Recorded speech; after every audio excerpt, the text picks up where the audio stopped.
In 4 out of 10 families with children, women are the sole or primary breadwinner, and most of them aren't happy about it. The study done by Working Mother Media says only 29% of mothers wanted the role of primary breadwinner, and 71% of women said they fell into it by circumstance.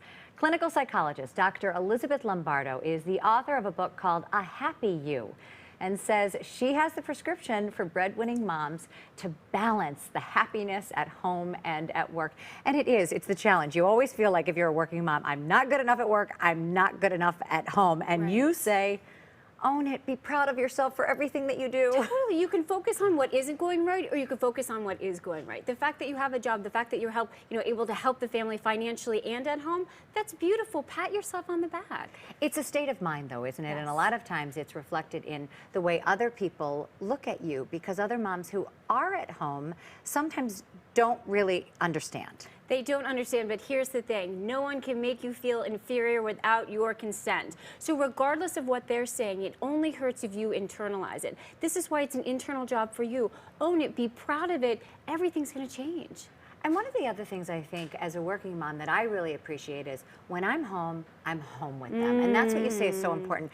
Be present. Don't let the stress of work, put the phone away, Yes. the laptop, the iPad, and be there for them. Be present. Be really there. That way you get the quality time with your family. You get the quality time when you're at work. You're more effective. You're more productive. You're a better mom and you're a better worker when you're more present.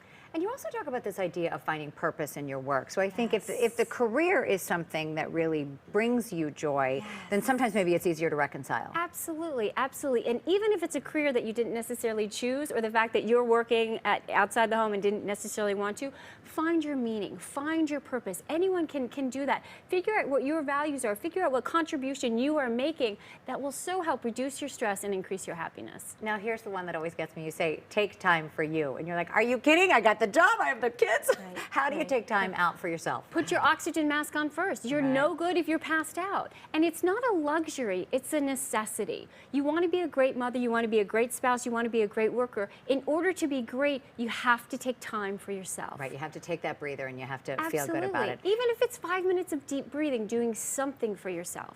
It's also about your husband as well, because So I key. think in order to be able to do So this, key. you really need someone good by your side, but it requires that conversation of, I need you to do this, I need you to do that, and I think a lot of people are uncomfortable with that. They're uncomfortable with it. They think he should know what to do.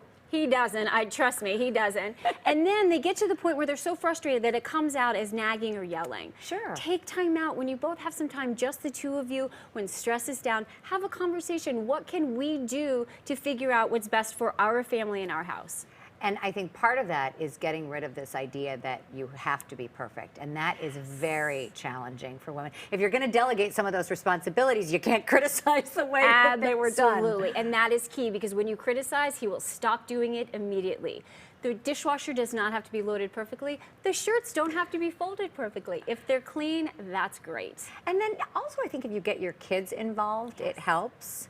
In what way? How do you get them to help you in a way that they don't feel like they're doing too much, but they're really participating in having a happy family? And kids want to be part of a family. So sit down as a family and say, okay, what are we going to do? Here are the responsibilities that need to be divided up. Who wants to do what? Some people might like folding the laundry, and some people might like vacuuming better. So helping people kind of choose what works for them.